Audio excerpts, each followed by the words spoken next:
connecting Indigenous musicians and artists to the world. Welcome to Indigenous Superstars with your host, Rhonda Head. Hello, everyone. Welcome to the show this evening. Thank you for tuning in. We have a really awesome guest tonight, and I just want to talk a little bit about some of the things that have been going on with me this past couple of weeks. I just want to talk about my song Kasagitin, I Love You.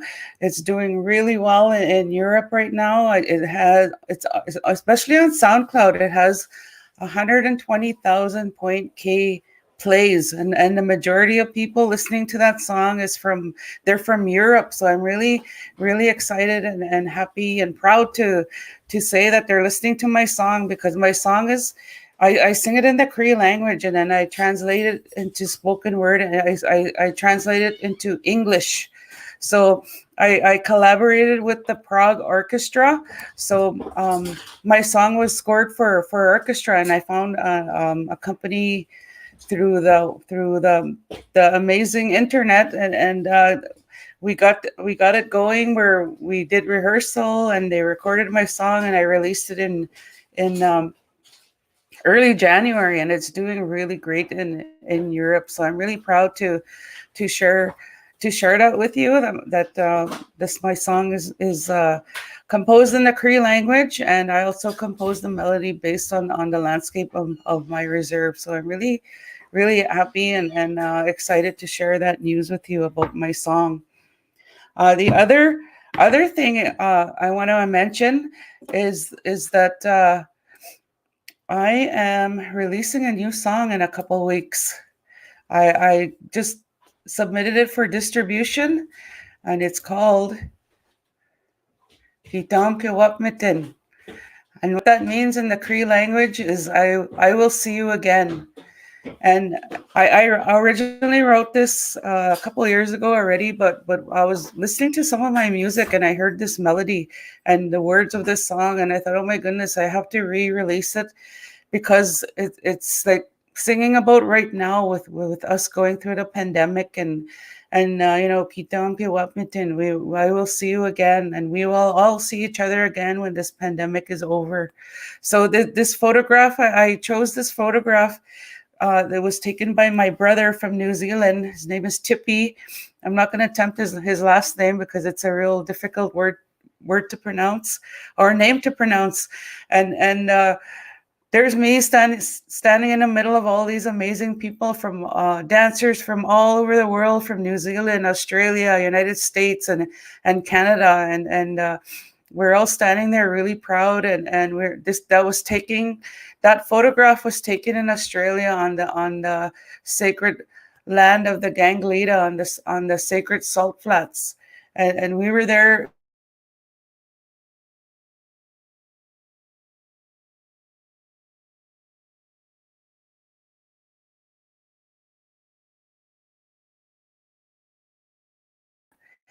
So I'm really proud to share this this song with you, and I can't wait till it's released. I also want to thank Stay Safe at Home Manitoba. Stay safe at Home Manitoba for sponsoring this show and giving me a grant. And I just want to thank them. I was able to buy some new equipment and pay for my internet and upgrade my podcast equipment. So I just want to say a huge thank you to Safe at Home in the province of Manitoba. The other thing I want to mention, there's somebody making a comment. Slinek said, cool. Hey, welcome to the show. Welcome to the show. The other thing I want to mention, Sakihiwe Festival is hosting a show for our brother Gabriel Ayala, and he is an amazing musician from Tucson, Arizona. He's a beautiful classical guitar player. Sakihiwe Festival is hosting a concert featuring Gabriel Ayala on April 1st at 7:00 p.m. That's next Thursday. And right now he's going through some hard times and troubles.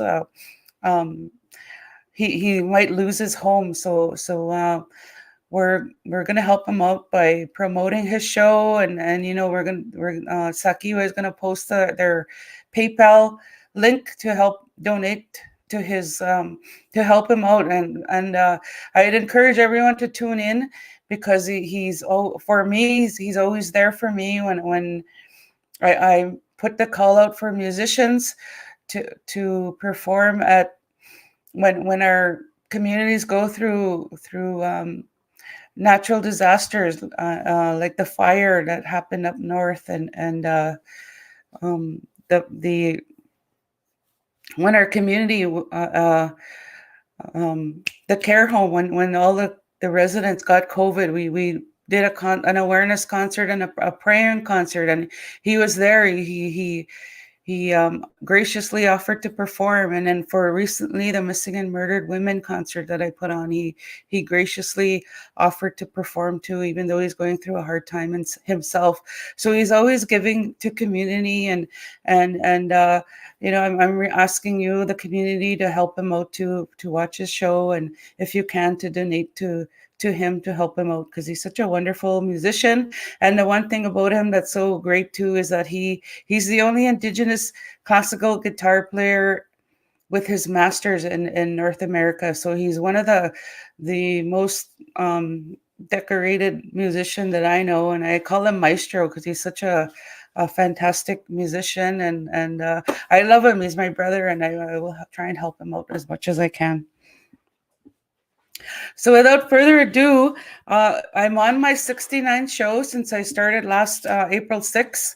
And I just want to let the people know, for my first anniversary, I'm going to do a show, and I'm going to be doing a show on my music and on my journey in music. So I hope you tune in to listen to my story and to hear some of my stories that I would love to share with you. So that's April 6th at 8 p.m. Central Standard Time. So my next guest on my 69th show is Chris Nugget Bullbear, and he comes from the Siksika Nation in Alberta, but he resides in Lethbridge with his wife and children. He's a chicken dancer and takes special pride in his dancing. His wife and 4 children are also dancers. They own a small business, and when they are not powwow, they are creating. And he says, thank you for creating. Thank you for thinking of me. Of course, I started, okay, I'm going to bring you on. Hold on, and welcome, Chris. Hi, nice to be on here. I'm so glad you decided to come on. Thank you for the invite. I appreciate that. That's awesome. So Kim is tuning in from Kansas. So I just want to say welcome her this evening. Hi, Kim. How's it going? I'm glad you're tuning in. So yeah, we chatted earlier, and I have a whole bunch of questions to ask you. But before I forget, I want to ask about your business before we get into talking about your dancing. Can you tell us about your business? So my wife and we decided to start our business. I was a painter by trade. I went to school for that, and then just being the family guy. My dad and my grandma also had businesses, so I guess just following in their footsteps, and we decided to start our own. We do anything from promo items to arts and crafts, beadwork, outfits, a little bit of reupholstery. So we do a little bit of everything. That's so awesome. That's right on. So do you make your own regalia too? Yeah. My wife is just finishing up myself and my son's new stuff, so we'll be ready to start again. That's so cool. What I was going to mention is that I started interviewing people from the Powwow Trail because I'm a dancer as well. I dance the women's traditional, and all the dancers so far that I've interviewed, they're all making new outfits. So I'm looking forward. Yeah, I'm so looking forward to the next powwow to see everyone's brand new regalia. It's going to be so beautiful, and I bet all the singers are composing new music too. So it's going to be a Yeah, great celebration for sure. it's gonna be exciting. That's for sure. When did you start dancing, and how did you get involved in powwow? Um, Basically, like a lot of people is they start young when they're kids. Um, This is something we picked up as a hobby. My mother and father worked on getting my outfit together, and I was the only one at the time. And then I had a little sister, and then she got into it. So mom would take us around to powwows all over the place. Um, update our outfits as we grew. It's just something we enjoyed. Traveling, meeting new people, and it's something my kids have grown up with too. Ever since they were babies, before they can walk, we've been taking them out onto the dance floor, dancing with them, and it's something we enjoy. Something we take a special pride in as a family, being able to share our dances and our regalia. That's Yeah. So, awesome. So were you all? Can you tell us what type of dance that you do? um, myself, I do the chicken dance. This dance uh, comes from the Blackfoot Confederacy. It's been around for years and years. How it came to be is we have a Sundance, a yearly Sundance, and it's about 2 weeks long, and they have different societies that go within the 2 weeks there. So long time ago, at the end of the Sundance, they wanted something to end, something to leave on a good note. So this young man went out onto the prairie and um, he had a dream, I guess you can say. Well, okay, let me just back. So they wanted something to end the Sundance with. So a woman asked the guy like to try and come up with a dance that we can do to share with the people. So this young man went out seeking on the prairies, and he came upon the prairie chicken, the sage grouse. In the early morning, they come together and they're in a big circle and they dance.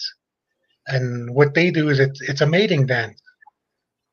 So he observed this, and he came back and he brought it back to the people. And uh, what I forgot to mention was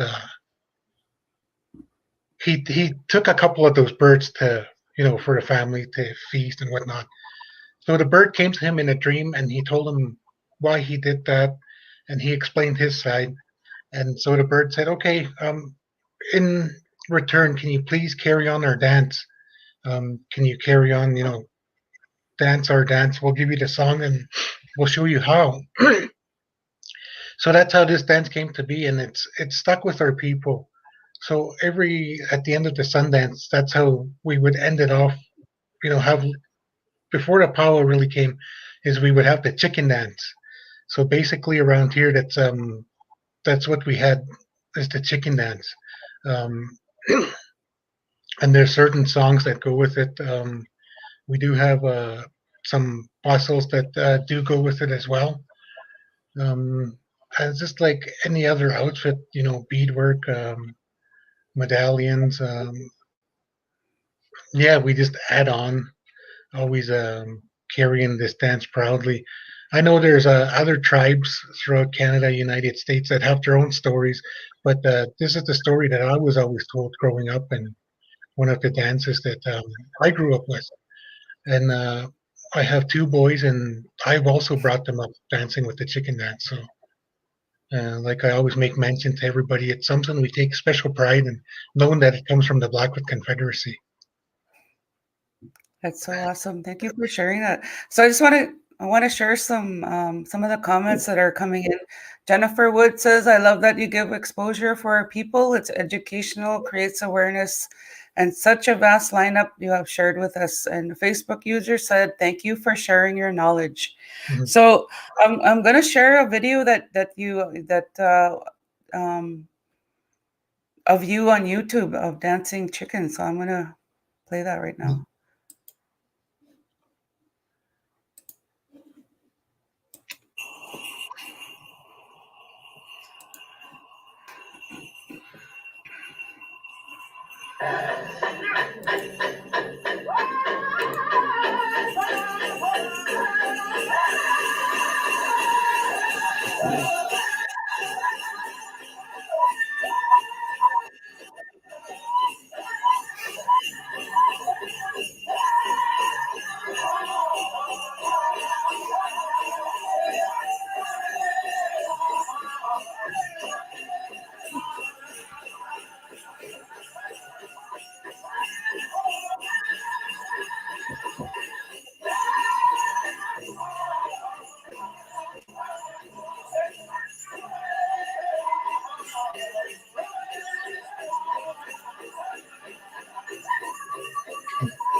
Awesome.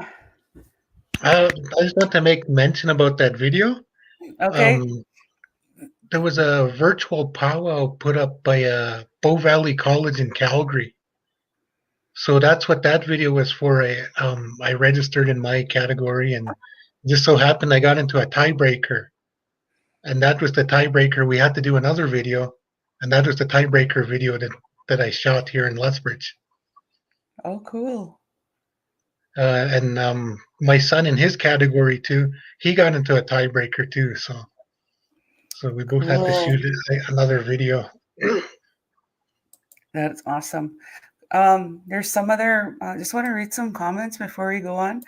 Facebook user said, "Thank you for sharing your knowledge." Another Facebook user said, "Beautiful teachings. Hi, Nanaskaman."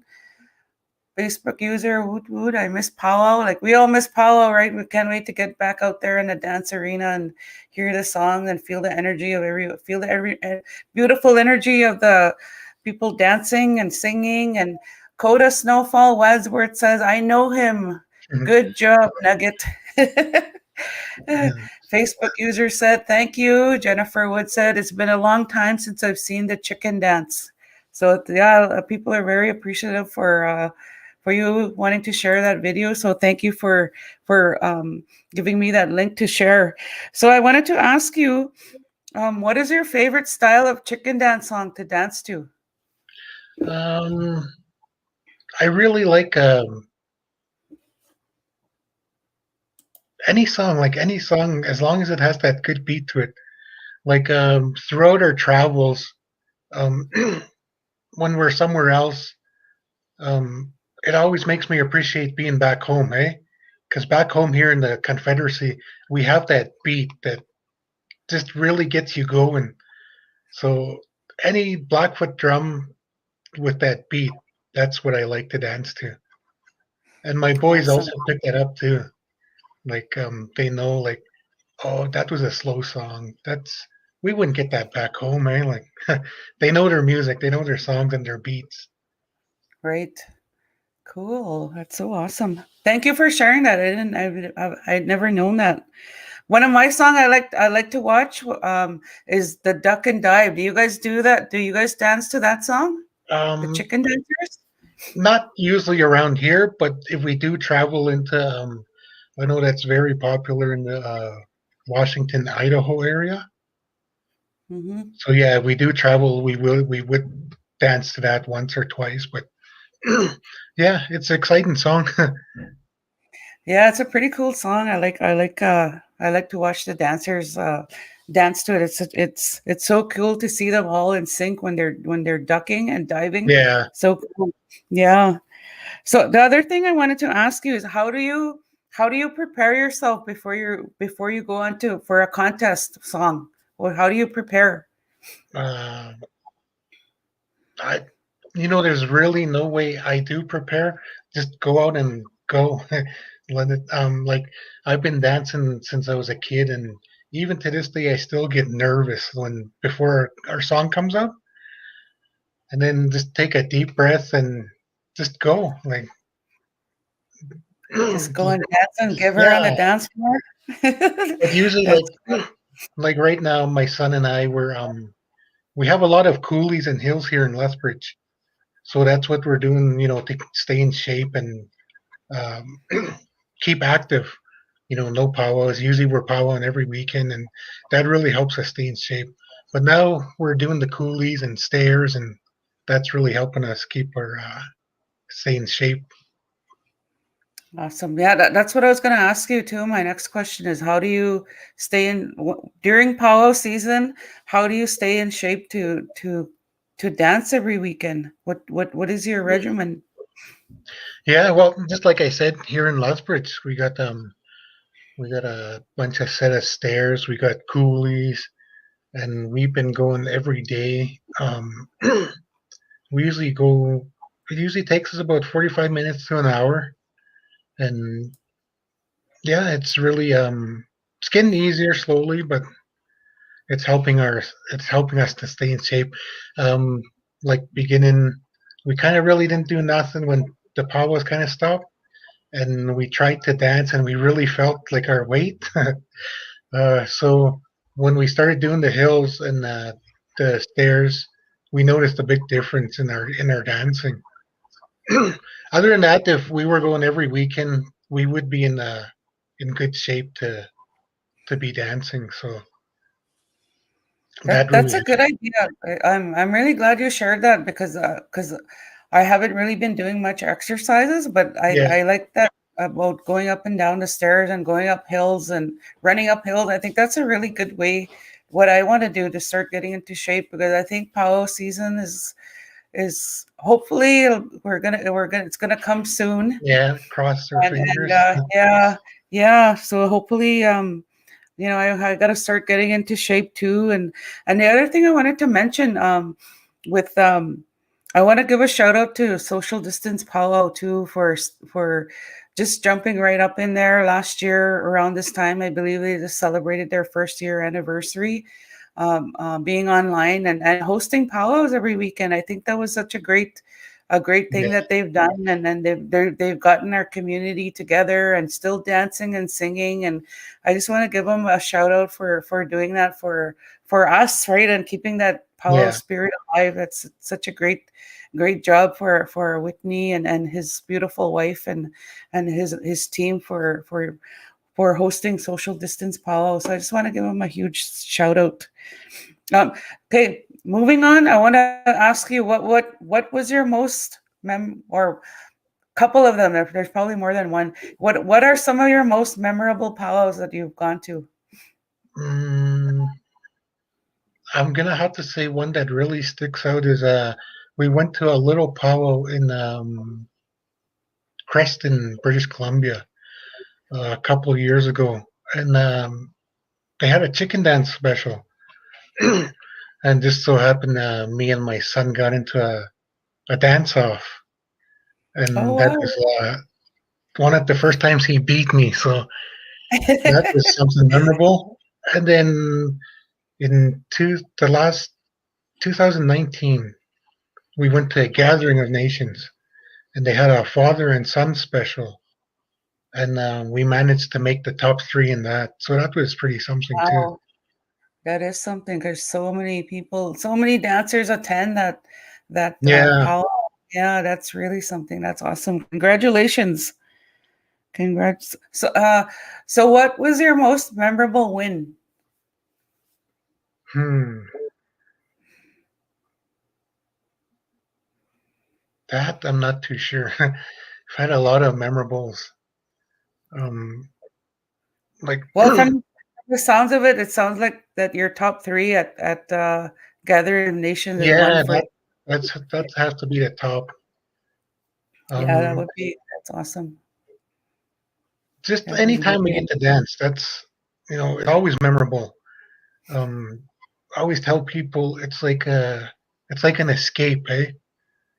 Like taking off to a powwow, being with your other family, dancing those intertribals, putting your regalia on. It's an escape from the real world, and then being able to do that weekend after weekend, that helps us mentally, physically, spiritually, and not being able to do that has took a toll on us. Well, I'm pretty sure it took a toll on everybody.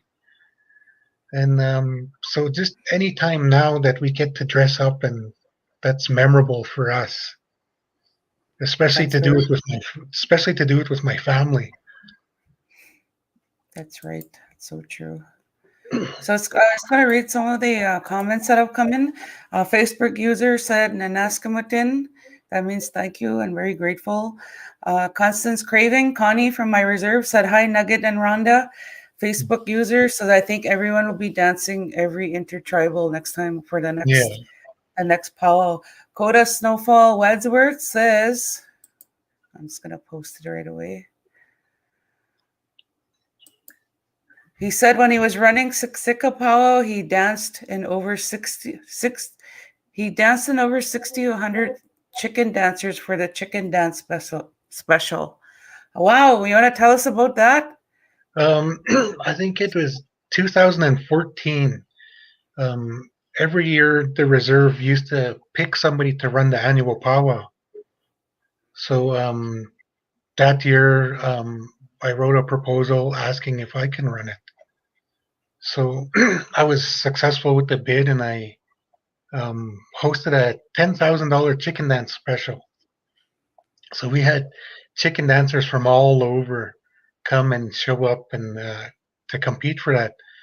So I think at the end of the weekend we had about 95 or 96 dancers, and that was really something to see, like all of them dancing at once.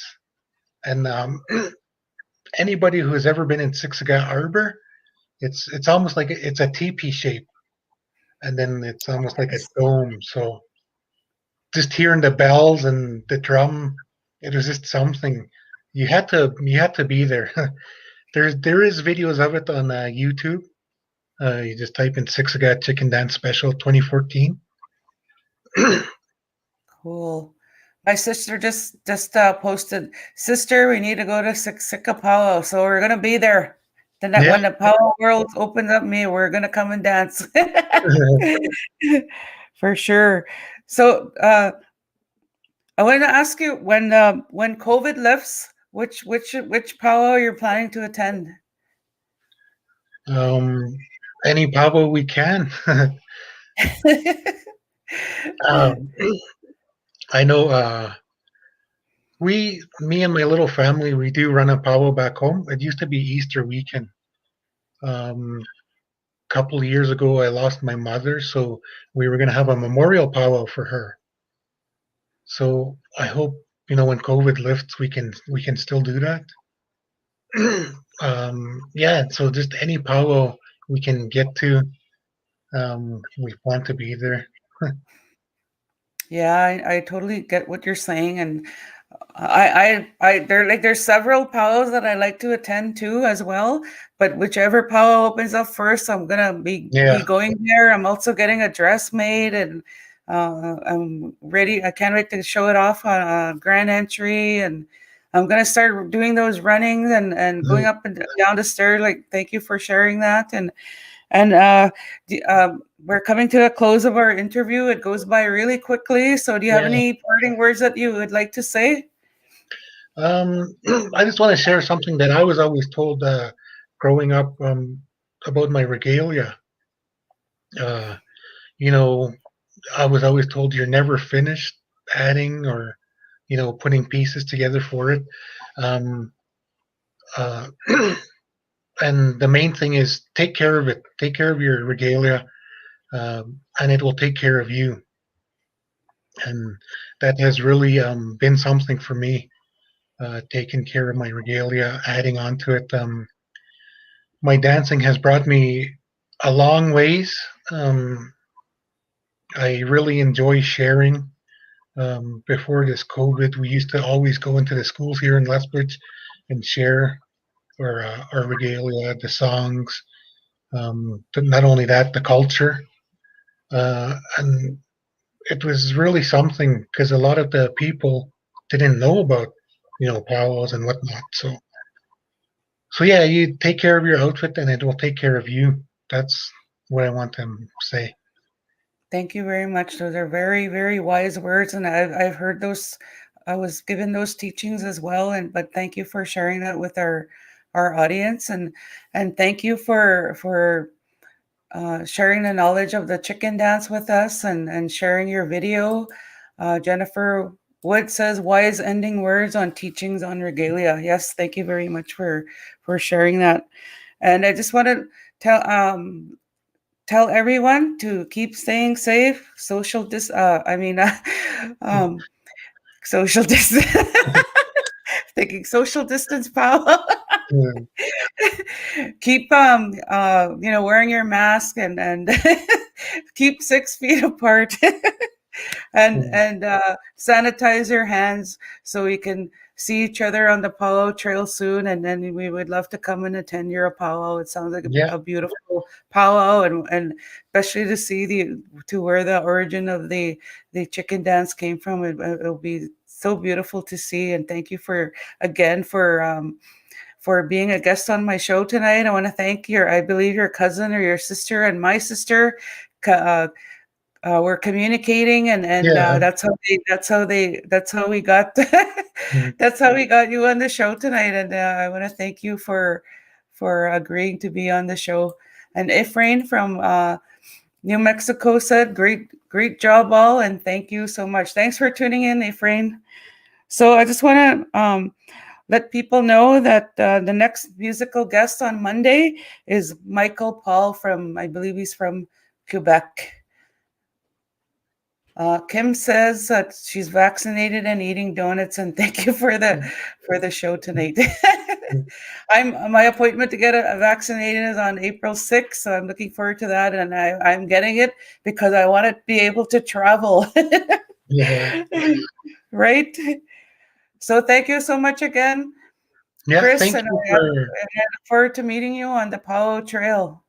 Yeah. Thank you again, and I appreciate the invite. Like Stay I said, safe. Yes, for sure. Stay safe. Tune in again next time when Rhonda interviews another up-and-coming Indigenous superstar. Only on Indigenous Superstar.